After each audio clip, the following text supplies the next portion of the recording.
Allahumma salli ala Muhammad wa ala ali Muhammad wa sahbihi wa sallim. Nǹkan kékeré náà la fẹ́ ṣàlàyé àmọ́ tó léwu kí èèyàn ò fi ilẹ̀ láì ṣàlàyé.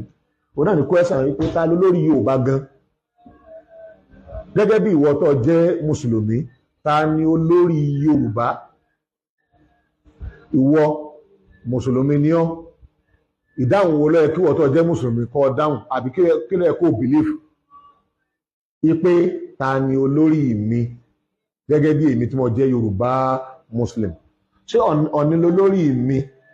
Yorùbá Muslim sí ni mí, Mùsùlùmí ni mí, Yorùbá ni mí. Ṣé Ọ̀ọ̀ni ni olórí mi? Àbí ọba Aláàfin lọ́yọ̀ọ́? Nítorí ọ̀rọ̀ kan tí wọ́n ń jára rẹ̀ mo wá fi ẹlẹ́kẹta kó àbí Olúwo tó declare ọba tó declare Islam. Nítorí tí mo fi Olúwo ṣe ẹlẹ́kẹta ń ṣàlàyé o, máa ṣàlàyé o. Èyí yẹn wá ọba tó jó lórí Yorùbá táàbà ní rojọ́ jù, Oòduà tó jẹ́ bàbá wa, òun ní bàbá wa, òun lọ balẹ̀ lórí. Nínú àdámọ̀ Yorùbá àwọn ọmọ rẹ̀ ni ó máa jẹ́ olórí lé lórí.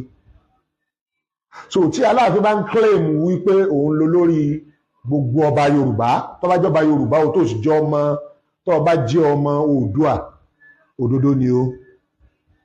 Òun náà lọ́ba tó ṣẹ́kù tó jẹ́ ọmọ bíbí Oòduà. Torí èyí tó hàn jù nóòtàn Ọọ̀ni ò kì í sọmọ Oòduà o. Ọọ̀ni ò kì í sọmọ Oòduà o.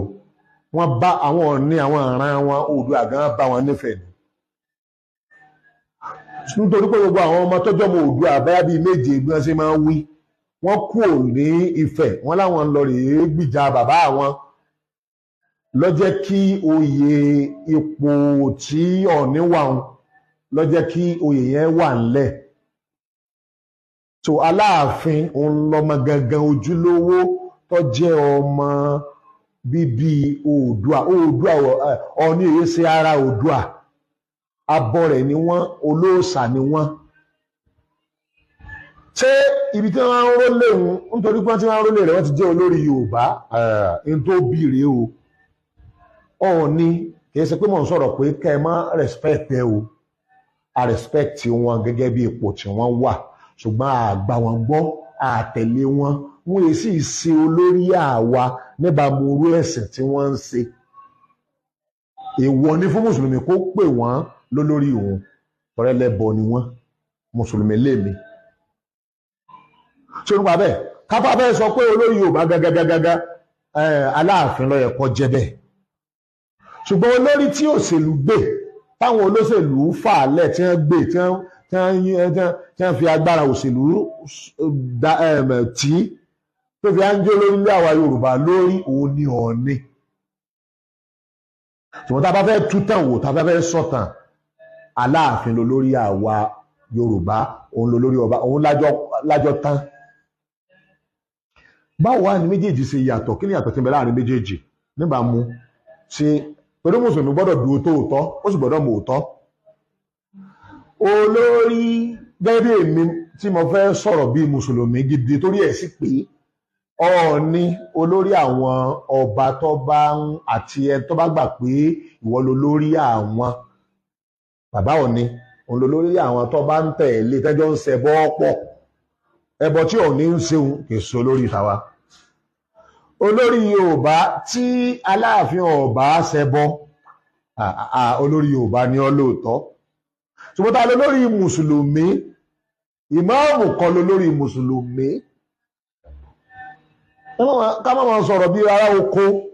Ibi ẹ bá ti gbé Islamic system kalẹ̀, ìmáàmù olórí Mùsùlùmí ni ó yàn máa kírun fún wọn.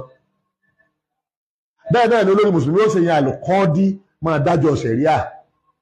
Olórí Mùsùlùmí ó ní ó yan olórí security Amirul Jaysh. Olórí Mùsùlùmí ní ó yan al-Mufti. Olórí Mùsùlùmí táwa lólórí Mùsùlùmí iná lọ bá Mùsùlùmí bí wọ́n ṣe ń jẹ́ bọ̀ káàkiri àgbáyé. Ó wá lè wá ní Amirul Muslim kó má jọba o, òun ló dáa jù, wọ́n máa yan tó bá dáa, ẹni tó bá ti dáa ni wọ́n máa yẹn dìlé. ṣùgbọ́n ká pé wọ́n bá wá sọ pé àwọn ò yàn báwọn ọba làwọn ọmọ yàn tó sì jẹ́ pé ọba yẹn wọ́n fi tì sí pé ọba Islam ni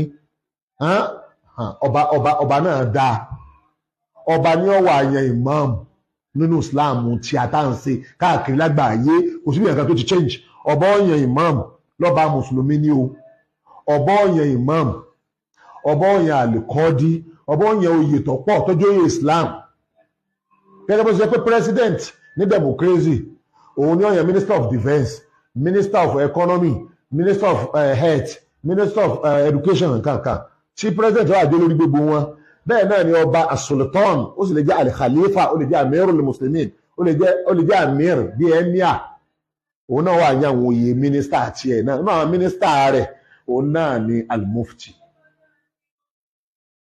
rahisul ulama alqadi àwọn oyè tó pọ̀ báwọn. ìmáàmù kan ní máa ń yan league of imam and alfa kò ní agbára kankan nínú ọpọlọ àti inú àgbọ́yé ẹ̀sìn àti inú doctrine ẹ̀sìn àti inú pé èèyàn lajú kò ní agbára kankan láti yan mufti it's like kéèyàn sọ pé commissioner yan minister ìmáàmù gan kò tó mufti ìmáàmù gangan fúnra rẹ̀ kò tó mufti àwọn ulama wọn kó wọn jọ mufti ní àmà gbé ọ̀rọ̀ wọn jáde ọ̀gá ni mufti jẹ́ fún àwọn ulama bí ìgbà pé ẹ̀ka ń da nǹkan bí ìgbà tí ọmọ nǹkan tẹ́fẹ́ máa sọ lẹ́nu nípa bẹ́ẹ̀ àwọn òṣèré ní sọ́ra lẹ́nu bẹ́ẹ̀ bá ti wọgbó àní wọgbó tẹ̀lé tàbí ń kélé àwọn eré àyẹn down ibi tá a ti fẹ́ sàlàyé pé ìṣẹ́bẹ̀ yẹn ibi tá a ti sàlàyé pé ta ló lórí wa olórí àwa mùsùlùmí ọba tó bá jáde tó pera rẹ̀ lọ́ba mùsùlùmí nílẹ̀ káàró òjìrè lónìí àbòsí ni ká sọ pé kèso lórí wa ṣé ọba ni wọ́n ní ọba Olúwo ó nítàn wípé òun làkọ́kọ́ ọba mùsùlùmí nílẹ̀ káàró òjìrè kódà ó ti ń jí ọba mùsùlùmí kí wọ́n tó bẹ̀rẹ̀ sí jí ọba mùsùlùmí nílọrin Ìwó láti 16 nǹkan kan ní ti ń jẹ ọba mùsùlùmí ó di ọba 13 tí ó máa jẹ́ ọba mùsùlùmí ọba mùsùlùmí ọba mùsùlùmí lájọ wọn ti gba Islam ọba wọn ọba mùsùlùmí ni láti ọdún náà láti ń lo àlìkọ́dí ilé àlìkọ́dí ni ilé adájọ́ sẹ̀ríà ọba ní máa ń yàn àlìkàálí ni wọ́n pè ní àlìkàálí ọ̀nbẹ́dìsìn odidi ó kọ ilé kan nù níwò ló ti máa gbọ́ ilé àfà ilé ìmáàmù ìwò ló ti máa gbọ́ torí pé structure Islam ni wọ́n kà pé Olúwo ní emir ní yún amir wọ́n kà pé bẹ́ẹ̀ ni Olúwo yóò wè láwà níní wọ́n bá ti jẹ Olúwo ra ìláwà ni wọ́n gbọ́dọ̀ rí lórí ẹ̀ inú ìtàn tiwa òun náà ni pé ọba Alámúyè